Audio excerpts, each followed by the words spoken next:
Okay, so as you can see right now, we have Jeremy Knight with us today on the Wired for Real Estate podcast. Jeremy is a YouTube sensation in the real estate space. He's been interviewed by Tom Ferry, BAM, local news channels, and probably he'll be on Inman soon. I don't know. We haven't talked about that, but everybody's interviewing Jeremy Knight because he has made a ton of money on YouTube, generating leads for free and building an empire. And today we're going to battle Jeremy Knight and ChatGPT on why YouTube is incredible for real estate.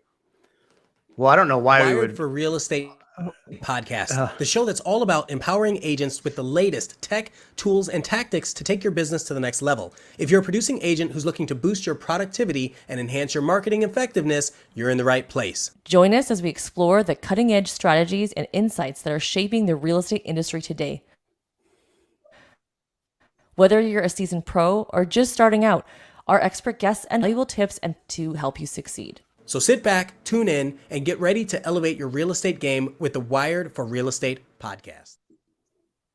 Okay, we accidentally cut off Jeremy. That's fine. What were you saying, Jeremy? What were you saying? No. I was impressed. I was impressed by that intro. Thank you. No, I was like, well, I don't know why I would argue against ChatGPT. I mean, I use ChatGPT pretty much every week now. So, well, and I think that's kind of part of it, right? So there are still a lot of people that haven't hopped on YouTube, the YouTube train yet, a lot of realtors, and now ChatGPT is coming out, and some realtors kind of like fear for their jobs, and that's kind of why we created this channel. It's like you have already created a successful business, and what you just said is you're also leveraging ChatGPT. So that's part of the conversation.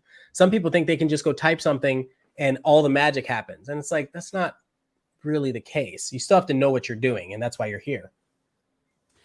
Yeah. I mean, I think so. Besides ChatGPT, there's a lot of other AIs that you can use, but what's really great about ChatGPT is not, for those times, I find it useful for those times that I'm stuck, right? Where I'm like, okay, I got to come up with content. I don't really love what I'm talking about. Or I'll take an article, right? And so I'll read an article and then I'm like, how would I really want to say this? And so what I'll do is literally copy the entire article and then I'll go into ChatGPT and say, hey, write me a 3-paragraph summary of this and make it spicy and fun. And so, and then it kind of sounds a little bit more like me because I say a lot of spicy, fun things. So it's easier because then I'm like, okay, but then I'll read it and be like, I hate all that. And then I'll realize what I want to say. So I think it's like another way to really kind of find your voice, even if you don't know what your voice is. I think it's a really great tool for that. Man, that was super cool. Why don't we start off, Melody, with ChatGPT? We're going to pull it up. So what we like to do. What are we asking? That's a good question. What we like to do is pull up ChatGPT and basically ask the question about whatever the topic is. So if we're talking about YouTube, I think the question would be, what is the best way to generate real estate business using YouTube? Jeremy, does that sound like a good question to ask? Let's see what it says. Well, that's the point, because this is what I meant by battle, right? Because you're going to say maybe or yes, no. Well, so besides ChatGPT, there's another, it's like Ask a Local or something like that. I forget what it is. What the heck is that? Anyway, I forget what it's called. I can look for it later, but you can actually look, if I just type in Austin, Texas, like what's the most searched terms for Austin, Texas? Like that's a freaking great way to go. Oh, I could get a video talking about this because it looks like this is the most looked up thing. Or if I type in Austin housing market, like what are the titles and things people are searching for? Usually I'm doing this because it comes in as a wheel for some reason. So there's those two things, but I'm curious, type in something like, what are the 5 best topics for someone looking to buy a home in Austin? Well, I want to talk about both. Yeah. I want to talk about both. See, to find your target audience. Yeah. So, I mean, so the point of it, like what we really want to cover is why are real estate agents not using YouTube? what are the things that YouTube can do for them, and Yeah. how can ChatGPT, like, what does ChatGPT think about that? Okay. Right? Because a lot of people don't think of YouTube as a lead generation source. Yeah, it's a massive lead generation source. And I think, for a long time. So here's the thing. Here's why real estate agents aren't using YouTube at a high effective way. Number one, it's not easy to understand right away. Mm. Okay.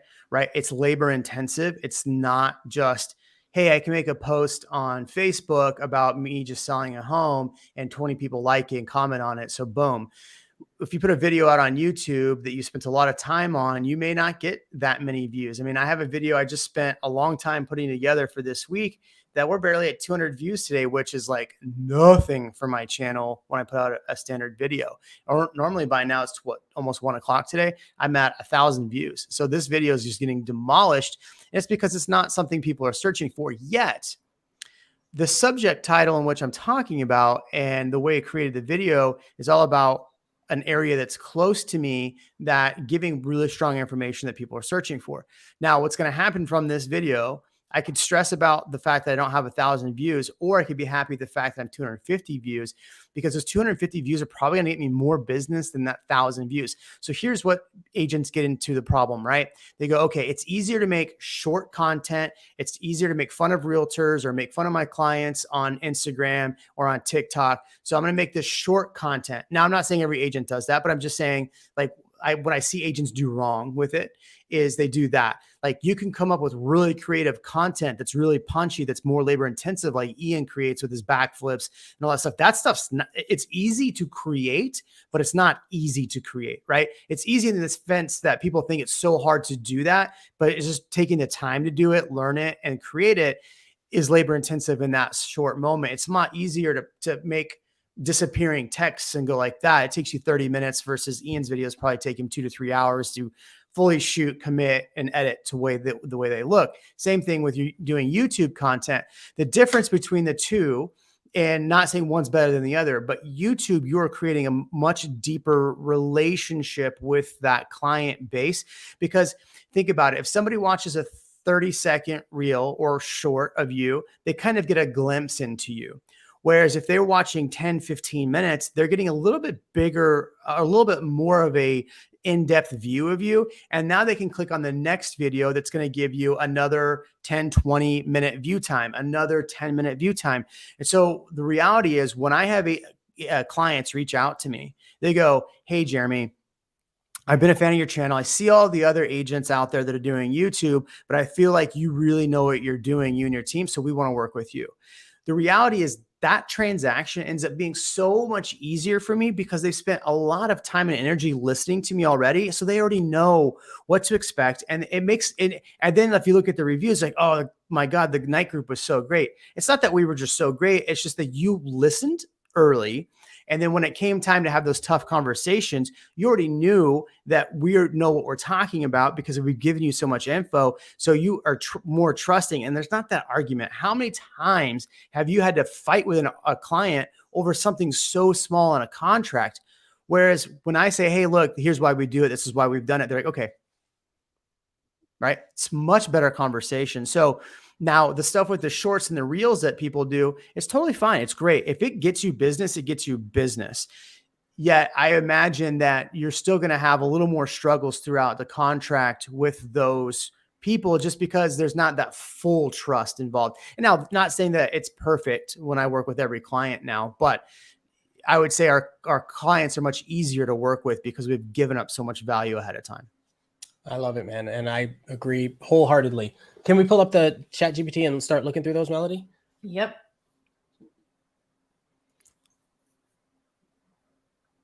Okay. So I agree with this so far. Define your audience, 100%.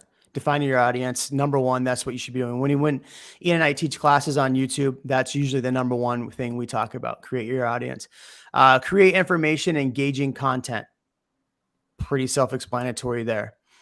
Showcase properties.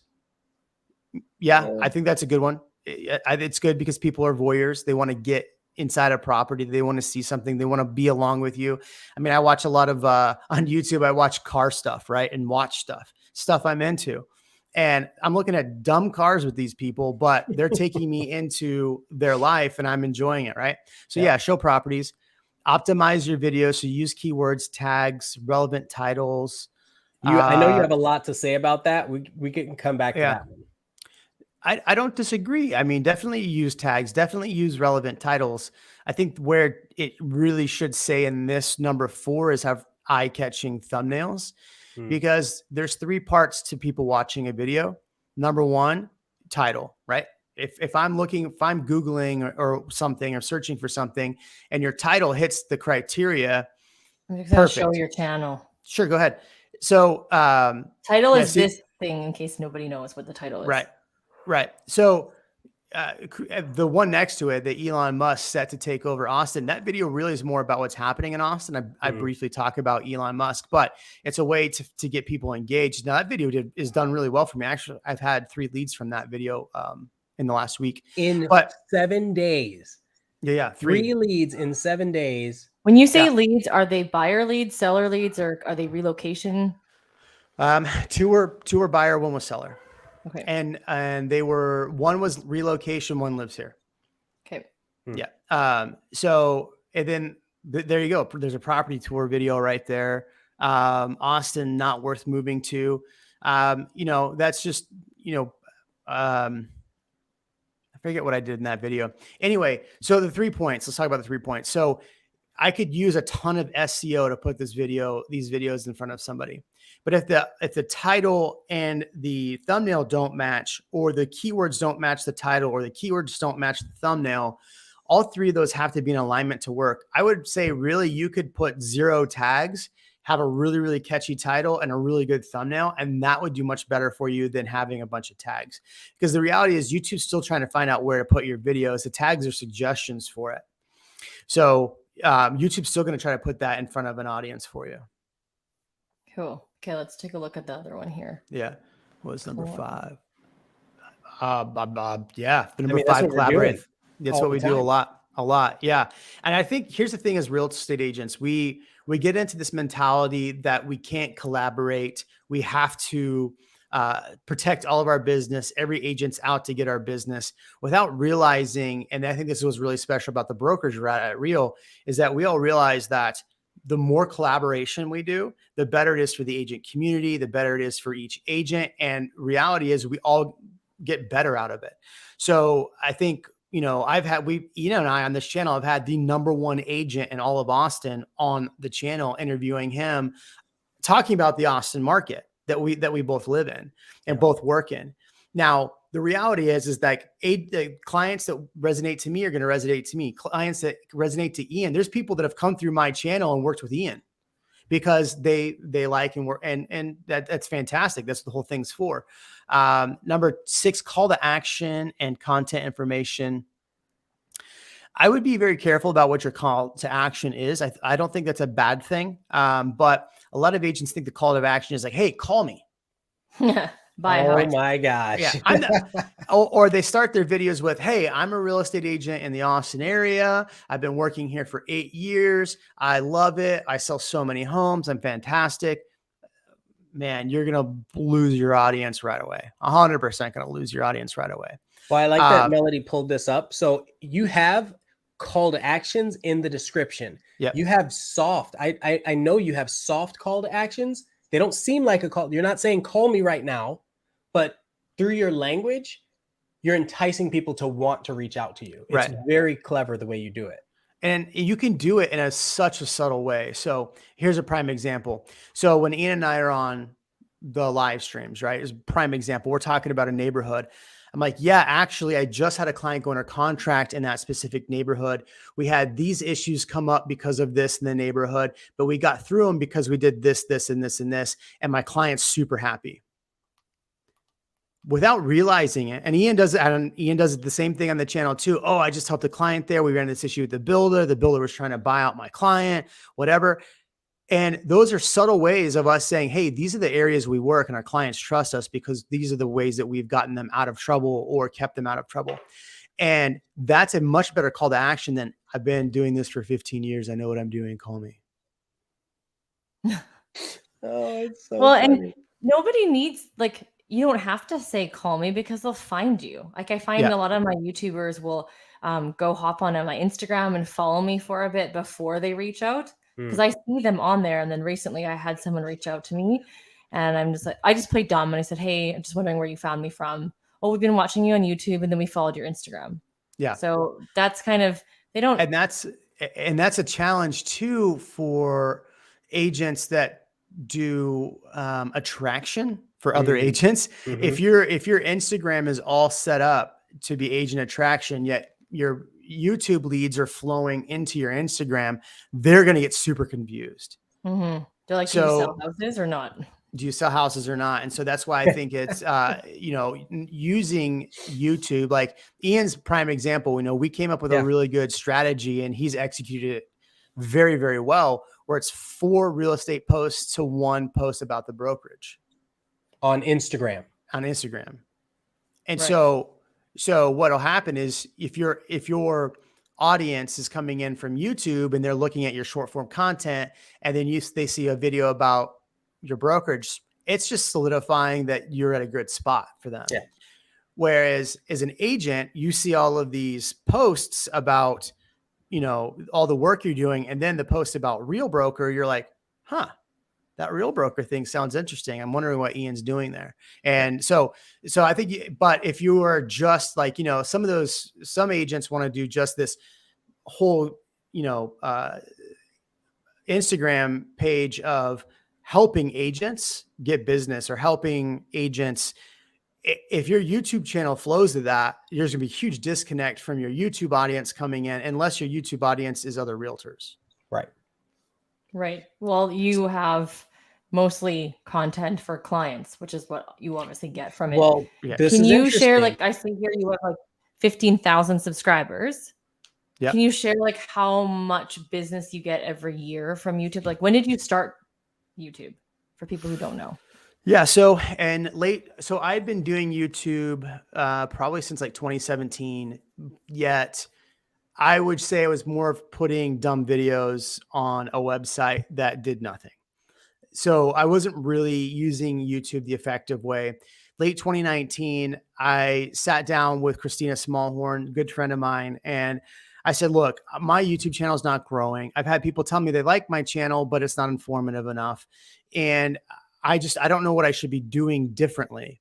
And so we came up with a content strategy that was 4 different types of content. We were going to be making more informative content, or I was going to be making more informative content, and having, instead of calls to action, just more proof of concept. And so in late 2019, I started off my first video, and within about 3 months, I started getting leads from it. And I think agents now can do it at a much faster pace than what I did. Like, let's say right now you're like, Jeremy, I want to start a YouTube channel and get business out of it. I think you can actually do it at a much faster pace than what I did it, because I was doing it wrong for so long that when I made that change, YouTube had to figure out the new analytics for me. And so from there, I mean, we went from being a $12 to $15 million producing husband-wife team to 35 the very first year that I made that change. So 2020, I mean, we tripled our business virtually by doing that. Also, we started using Chime, which is a product we get at Real. And that revolutionized how I was capturing my leads. And that really helped me out. So by mid 2020, while everybody was crying about the pandemic and drinking and eating, which is I did a lot of, I started seeing leads. I started seeing a lot of leads. And then 2021, 2022, we were doing, I would say from YouTube. Now, here's where I got into problems with not having a big enough team. I was having to refer off a lot of my business because I just could not take it all on. So we did probably per year about 17 million a year just in referral deals in Austin. And then plus your YouTube. Yeah. And yeah, exactly. So we were referring a lot of business out. Yeah. And so then we started a team, which a team thing is just been a challenge for me. I just, so we're kind of going back to that referral method right now. But yeah, so I would say in the 3 years that I've really done YouTube, probably close to 170 million in production. Yeah, it's huge. Mm-hmm. It's interesting you started same time as I got into Karen Carr's class in 2019. So kind of did the same thing. Tom Ferry said, get on video in 2016 or something. We got a Yep. selfie stick at the elite retreat. And I'm like, I guess I should go on video. But it was awful video. It's like eyes fluttering and bad quality and everything. But I think it's just get on there and be consistent. Because I saw on your channel, you're consistent. Are you doing videos weekly or multiple times a week, or what are you doing? Yeah, so I just started really kind of diving a little bit more into YouTube Shorts. So if you're going to count those against me, I would probably say we're doing 6 to 7 videos a week. But I have one long form video that I put out every Tuesday. That's my standard bread and butter content. Ian and I do Real Migos. We've been kind of doing every other week. We were doing every single week, and with the market kind of changing, I could definitely see a drop off in interest. So we've now pulled back on how much content we're putting out on Real Migos. So we were doing so, and Ian, we need to do Thursday night this week, by the way, if you're available. But we do that. We'll do that once every other week, and then I'll cut some clips from that. You know, like we'll have like 5 or 6 topics that we'll talk about, and so in that hour long that we do, I'll have my editor cut shorter content out of that we put out. But then if you add shorts in there, I'm putting out probably 3 to 5 shorts a week. Can you tell me more? Yeah, the shorts is a big thing because I don't know if I'm really a fan of them. I don't know what to think of them. Like, what do you use them for? So there's quite a few different strategies you can use. Obviously, what I'll do is I'll take a clip from a video I've done to try to redirect. So people, here's a tough thing is some people that watch shorts, if you go into YouTube and you're scrolling through YouTube and then you see the short bar, if you click on the short bar and you're watching shorts, you don't want to really watch a long video unless there's something very compelling in that short that makes you go, oh, I want to hear the longer version of this. So yeah, you're good. So are you saying, just for clarity, are you saying that it kind of separates your audience's interest level so that way you still maintain a high level of watch time? Yes, it does separate your audience. So if you look, it'll show you like how many impressions and views you're getting from your short content. And then it'll show you like the longer form content as well. So you're really, the thing you need to focus on most on YouTube is your watch time. And so if I'm putting out a clip from a video that I did, it's trying to get them to then go watch a full longer video. The other short content I'm creating is trying to be a little bit more a mix between informational and fun. Like here's a video right here where we're talking about, I had a listing. And so this was a video about a listing that I had, and I had a really interesting thing in the house, which was a bidet. Now, people in Texas are afraid of bidets. It's just a thing. Okay. And so I thought it'd be fun to talk about. Yeah. Or maybe I'm just afraid of a bidet. I don't know. Yeah. So you don't want to sit down to. I think they're gross. That's decided. No. Yeah. This is a sidebar. Yeah. But Sidebar. I had one installed in every bathroom in our house. So that's weird. Okay, Jeremy, keep going. Oh my gosh, no. Anyway, in my open house, everybody kept going, "Oh my God, look at this toilet!" And so I kind of was like, "All right, fine. Let me just make a short walking through the home." And so basically, all I did was like, people are really interested in this house, but it's not because of the cool backsplash. It's not because of the cool countertop or the open concept. It's not because of this. It's not because of this. It's because of this. And I show them the toilet. Right. And so that's super important because I'm selling the house I'm in, right? Which I'm showing all the interesting things without you going, oh, he's showing me a house again. Okay, it's another house. But hey, I got to get to the thing. And then what do you think? Do you want a bidet? And people in the comments are like, no, bidets are stupid. Oh, I love bidets. I have one in every room. Right. So it was a fun little video, but that's a good way to kind of mix humor and what you're doing in life. And I think that's what keeps people entertained as well. Right. People on YouTube really want more informational stuff. And so that's what's great about YouTube. But if you can find a way to mix your personality with information, I think that's where you'll grow a bigger audience. Nice. Okay. Yeah. Cause I just, the whole shorts thing, I'm still not completely sold on. What I would try to do is like when you put out a long form video, go to. It's like repurposely or. No, it should be my email. Hold on. It is. not Melody. It's here we go. vidyo.ai. Oh, Yes. Okay. Yeah. And just there's a lot of cool little features you can do on there. Drop it in there, and then you can kind of it'll create like a short for you from that video. And Yeah. so you can mess with those a little bit. What I'll do is I'll go in and make that on there. And then I'll go drop it down into my editing software, and I'll drop out a few things. I'm like, yeah, I should just take this out or that out. And then I'll throw that short out. And so it's a good way to kind of help you repurpose some of that long form content. And I'll find sometimes that those shorts do actually better than the video I put out. Well, I noticed that the shorts do really well at the beginning, and then it kind of dies off. They die. Yeah. Versus the other one, the long form, it's like over time, it just gets better and better. That's because YouTube's really trying to get short content out in front of people. They're trying to compete with Instagram and TikTok. So they're trying to get that out there as quick as they can. And then it's tough though, because they go by watch time. Your videos get promoted more on YouTube by watch time. So if you have a 10-minute video that gets 70% watch time, YouTube's going to try to find where else they can get more views. They want to sell more ads.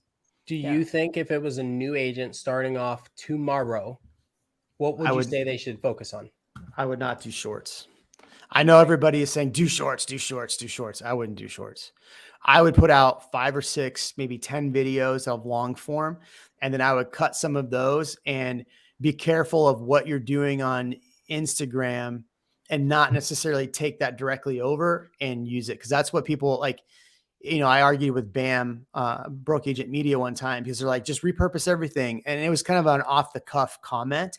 And so I took issue with that. And so we had a big back and forth.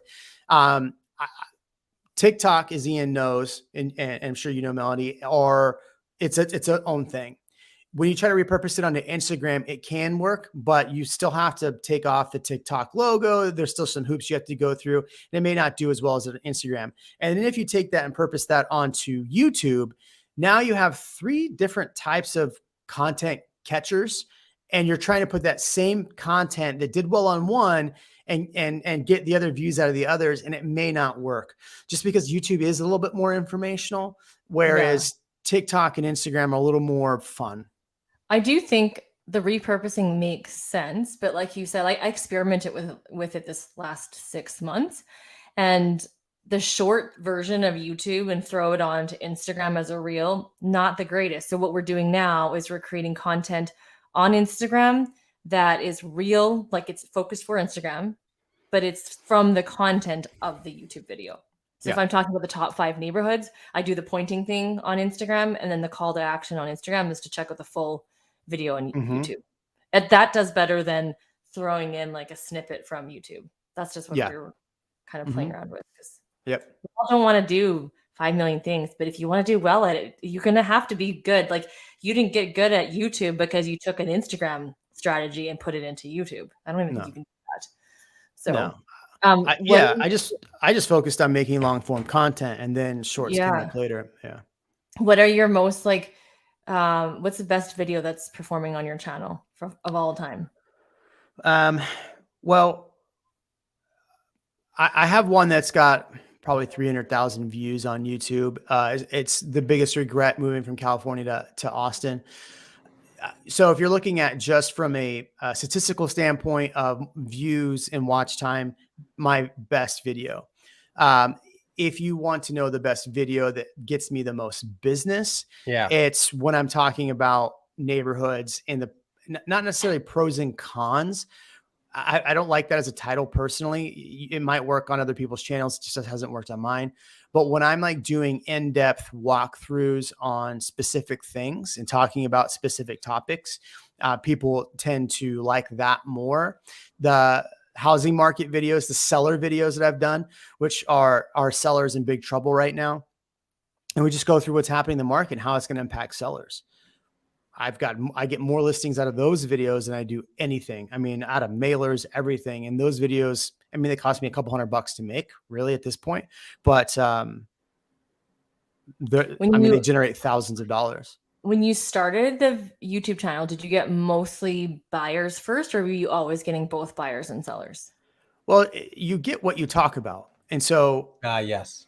if I'm talking about if I have a listing up in so I'm down South Austin, if I'm talking about a lot of listings and stuff happening in Georgetown, which is an hour away from me, I'm going to get a ton of interest about Georgetown and all of that. So when I talk about sellers, I get a lot of seller leads. So initially I was just talking about information about Austin, and I was getting a lot of reloads in that.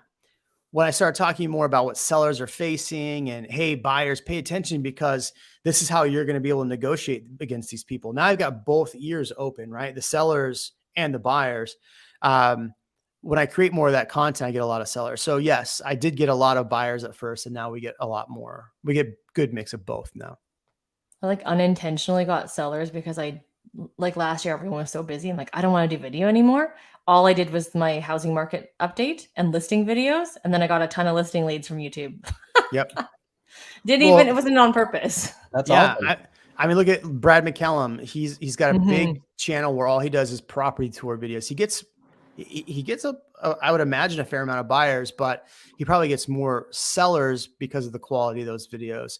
Suman Kim in my market, all he does is video walkthroughs of new construction homes. I mean, he gets a lot of the builders that want to work with him and partner with him on stuff. He gets, he gets a fair amount of I mean, I don't think he gets very many sellers out of it, but he does get a lot of buyers looking for that stuff. The challenge is when he started that channel, a lot of those builders were only offering like 1% commission. So I mean, I think he had a tough time with that for a while. That's interesting. You say you get what you talk about, because that's the same thing. Like I talk about new builds because I wanted to educate people. You can use an agent when you're buying new build. Yeah. And then that's what I get. Even the areas, I don't talk about all the areas in the city. People are like, hey, can you make a video on this? I'm like, no, I don't want to sell over there. Yeah. And because then your clients end up being, where you want to be. If you don't talk about those areas, right? Right. So that's interesting. And that's why I just did a video about Dripping Springs. Obviously, I just moved this direction. I have in my neighborhood, I get on Friday night, we had a big food truck night, and I have not promoted in my brand new neighborhood. I have not promoted my YouTube channel because I didn't want to be the guy that moves into a new neighborhood and goes all over Facebook and becomes the jerk realtor trying to swoop in. Right. I don't want to be that guy.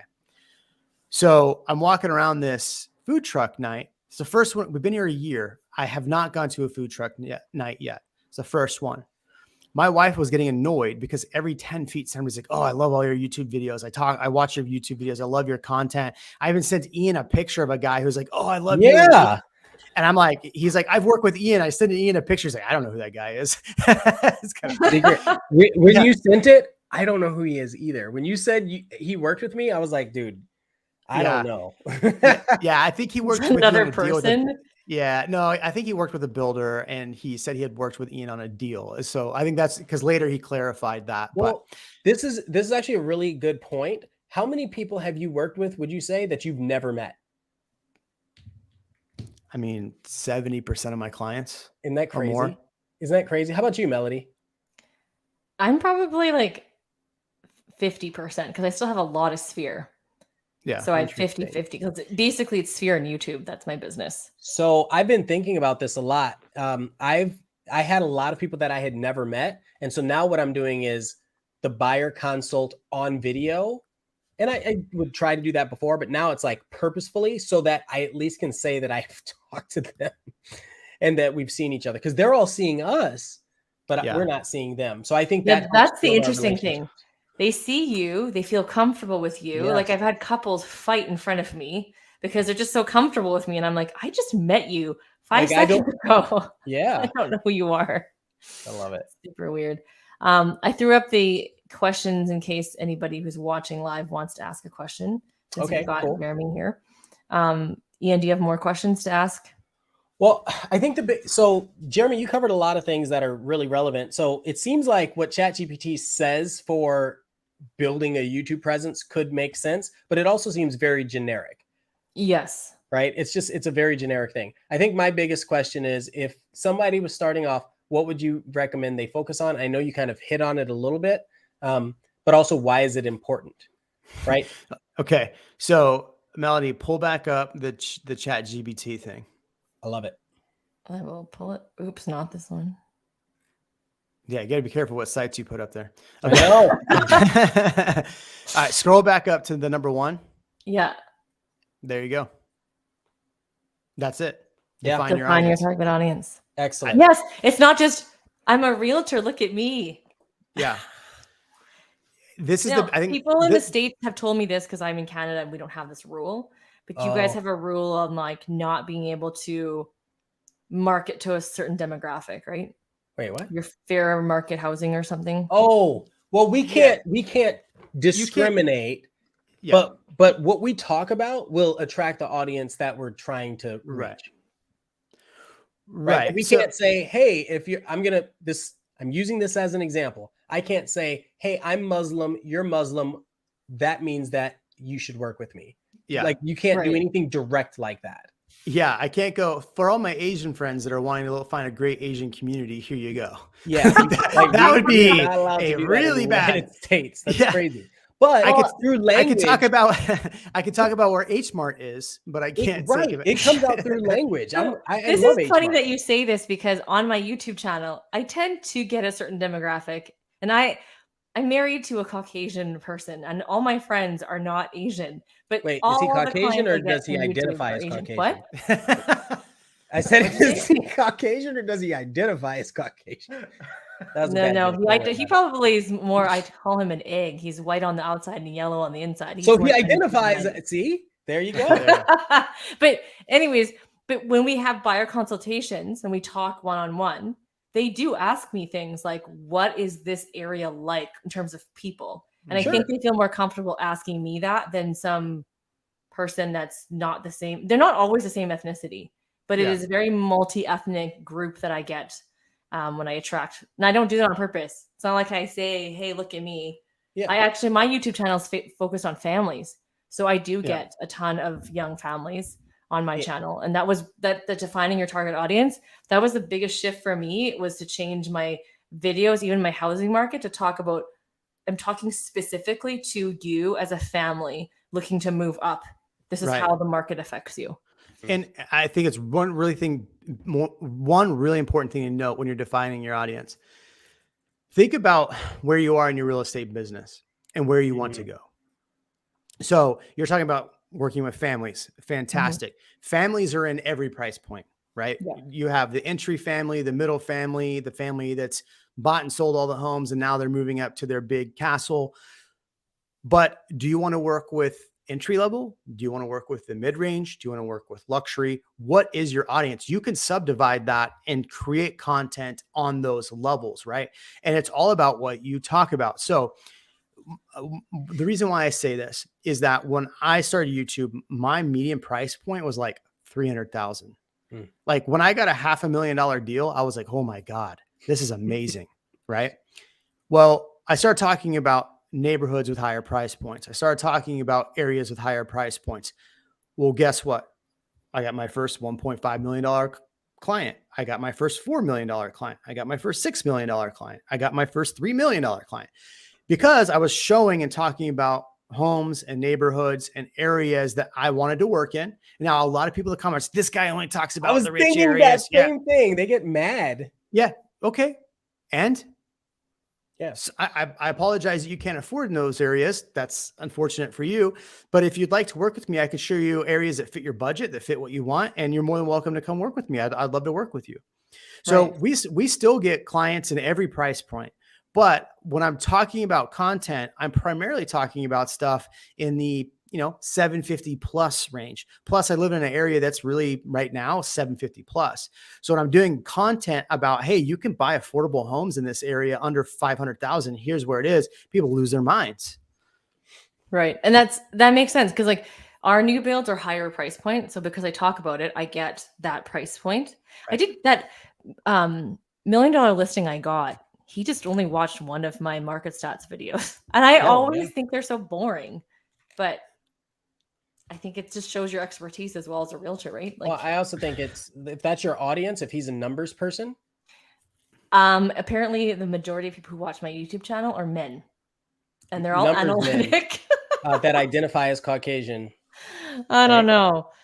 I'll show you this. This is like, this is what I suppose like you guys are not allowed to do, but See, Well, I have like so this. You guys can't do that. no. I probably could if it's my What? family on there. Is that No, your the family? it's my family.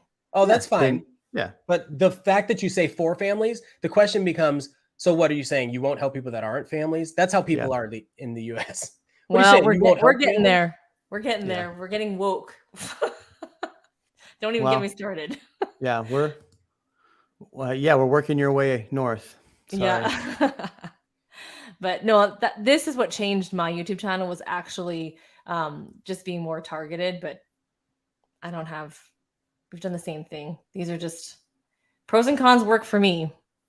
So we just kind of kept doing pros and cons videos because that's what they wanted. And And if it's bringing in conversations, that's the goal of all of this. For any agents that are watching, you should all be agents that are watching. The goal of this is to generate conversations and business, not just to say you have a channel, not just to get tons of views. Like that's the point of all this. And then having the ability now to even leverage, like Jeremy said, to leverage something like Chat GPT or Vidya that will help you create content or come up with content. You still share your presence, and then it's disseminated so that you don't have to worry about all of the other. There's just so much for us to think about. This is a great focus. YouTube is a great focus. And one last caveat, Melody, Jeremy, and myself are all elite agents at Real Broker, which means we've all done good levels of production and we all have solid YouTube channels that have helped us with our business. So we're not just blowing smoke. This is serious. And Jeremy, I mean, you can see his stuff. So yeah, one thing, I appreciate that. One thing, Melanie, I will click back on your channel. I saw something that I thought was quite interesting. I love, and it was more of a I love versus interesting. What I wanted to point out is you can still brand through YouTube. And I love how your brand is like, if you look at your thumbnails, you're not writing the full title and the thumbnail with your words. You're picking specific words that you're making much bigger than the others. So schools. Okay. And now I'm drawn in with the schools. I'm looking at Alberta, BC. Okay. All right. That's something I want to watch. And then I'm going to read the title now. Best is so big. And then neighborhoods obviously probably didn't fit. So you probably had to make it smaller, but I'm like best neighborhoods part 2. There's a part 1. I want to watch part 1. How do I find part 1? So that's love genius. That. Yeah. I love what you've done with the channel as far as making the fonts. Somebody who does a really, really good job with this too, which his stuff is, his thumbnails are completely basic. How he records are completely basic, but he has a big channel. Now he doesn't get business from his channel like you or I or Ian does, but Jason Walter, who does content out of California, he talks more about the market in general. Now he's probably making a lot of money from YouTube itself. I was going to say, I'm surprised that he doesn't get a ton of business. His stuff is really good. Well, he's from Sacramento. And so he only does, I mean, I think he's found a niche where he makes enough money that he can, I haven't asked him, but he makes enough money from YouTube that he doesn't have to sell. He can just keep creating that content. Now, because when I talked to him, I mean, he did a little bit. I mean, I wouldn't say a little bit, but he was selling 20, 25 homes a year. Okay. And I think he had dropped it down once he got really into YouTube. Plus he's grown a family. So it's harder. I mean, obviously we know it's hard to run agents families. that want to be YouTubers. And then there's YouTubers who want to be real estate agents. Cause I've seen that here too. Well, it's funny you mentioned that. We've got a girl that we just had on our channel, just had on the Real Migos podcast. That's exactly that. You want to talk about her, Jeremy? Yeah. She may be coming out to our event in September that we're doing. Her name is Monica Church. So she was initially like a vlogger YouTuber, and like fashion or makeup or something. No, like travel, like she did travel, lifestyle, stuff like that. And she made really great content. I mean, if you watch her non-real estate stuff, like her just travel vlog stuff, it's really good. I could see why she did so well. But then she transitioned into being a real estate agent in Seattle. And I mean, she even like did on her main channel, like kind of followed her path with it and showed it wasn't as easy as people think it is trying to get into YouTube, well, into becoming a real estate agent, but she's grown a YouTube channel for her local market, which she does really well. I think she's doing, she said somewhere she did her first year, like 20 million in production, her first year, which is fantastic. That's fantastic. I mean, that's a lot of work for a single agent. So, but all she did was transition and created a second channel. And so she's done very well with that. And so we're happy to invite her out in September when we do our event. That's cool. Yeah, it's different. Definitely interesting because I mean, I personally think that'd be awesome to get. So when I got to the stage where you can monetize, I didn't want ads on my channel. So I didn't want to monetize, but then I realized they're going to put ads on your videos anyways. So yeah. Might as well just do it. Might as well do it. Yeah. Get paid. It is what it is. I mean, you'll get paid very much, but the tens of dollars you do make. The tens of dollars might cover like one light or something. Yeah. I mean, and there's so many ways to make money off of YouTube too, right? So now I don't monetize the way other people do, but you know, I could create merch. I could create a line where I do paid counseling, paid coaching off the side. And a lot of agents are doing that now. There's so many different ways I could do that. It's just, how do I really want to spend my time? Do I need to do that? Right. And what are you passionate about? Because you're not passionate. If you want to just sell real estate, then just focus on that. If that's what you actually want to do. Right. But there's lots of people that want to do different things. Like I'm doing coaching now because I'm actually passionate about it. But I'm never going to stop selling real estate. It's like kind of tied together. Yeah. Once I wasn't burnt out, I was like, oh, I do want to be a realtor still. Yeah. That's funny. When you're burnt out, you're like, I'm done. I don't want to do this anymore. Yeah. So cool. Well, so one thing to leave any agent. So let's say I've talked to some agents and I'm working with some agents who are trying to build their YouTube channel and they have a YouTube channel. I say that in quotations because it's literally there, but nothing else is there. What would your advice be to them in terms of getting the thing going? Because you were there too, right? Yeah. And we all were there. Yeah, I would. So number one, I would really sit down and look at number one on the list we showed you there. Yep. Who is your audience? Okay. Because that's going to give you all the information you need, whether you realize it or not, to how the direction of your channel should go. And you can always pivot, right? But if you look and go, okay, I want to only focus on a client base in Austin that's tech savvy, that's either a family or tech savvy, that's in the tech industry, that's looking at 750 plus, that wants to be on the lake, near the lake, or only in luxury price points. That's what I want. And then you go, okay, now what are the things that people that are in luxury that want that price point, what do they actually want to hear? What do they need to hear? And then write out the things that you think they need to, and you'll probably be wrong. And so what then you should do is, once you've written down what you think, go to Facebook, go to Instagram, go to these places that have those people and ask those questions. What are the biggest questions you have about lake life in Austin? People will give you all the answers right there. Facebook, Instagram, whatever. Polls. Put a poll on your YouTube channel. If you're trying to change your content, put a poll on your YouTube channel. That's going to help you. Now, okay, so now I know people on the lake life want to know where what the schools are like. They want to know what private schools are there. They want to know what's the work-life balance in this area. Now make content about that. It's pretty simple. And so, I create content on, everybody wants to know the neighborhoods to live in, right? So I talk about the best neighborhoods to live in. You'll very seldomly hear me talk about neighborhoods in the 200,000 price point, which don't exist in Austin, but I'm going to be talking about the neighborhoods I want to work in. Right. You talked about polls. How do you do that? I don't have polls on my YouTube channel.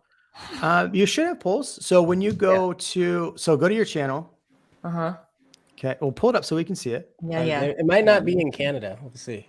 No, they should do it. Okay. Hey. All right. See right here on where it says homes, videos, shorts, live, click on community.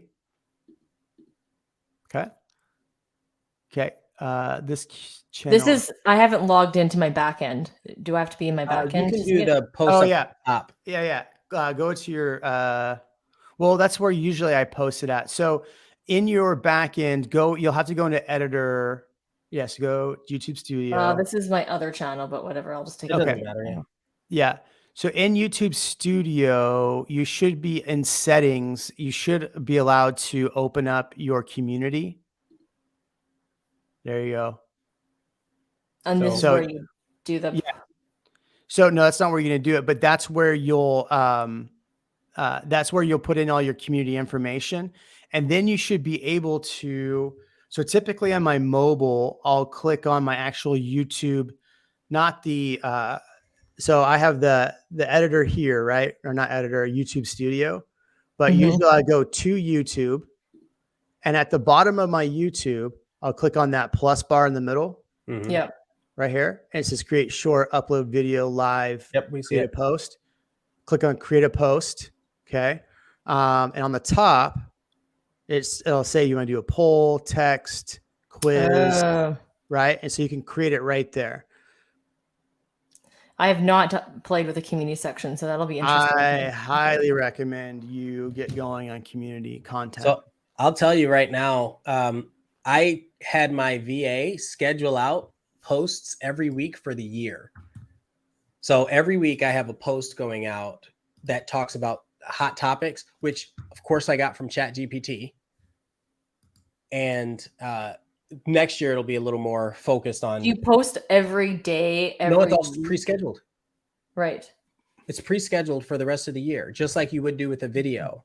But is she asking, is it pre-scheduled for every day or is it pre-scheduled for once Oh, a week? no. I'm just doing, so kind of like Jeremy was talking about, I need to be consistent about activity on the channel. So a post happens once a week. Our Real Migos happens. Our, I do another, like any series of videos that I do. You do like and I live too?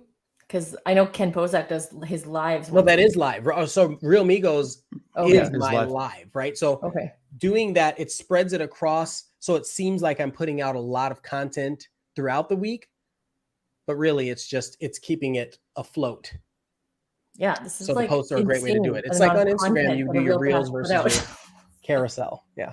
Works pretty well. Realtors are like just content creators now on top of being. Oh, I know. realtors. It's another job. Yes. And I got a quote for a content creator that was not a VA. And then I swiftly hung up.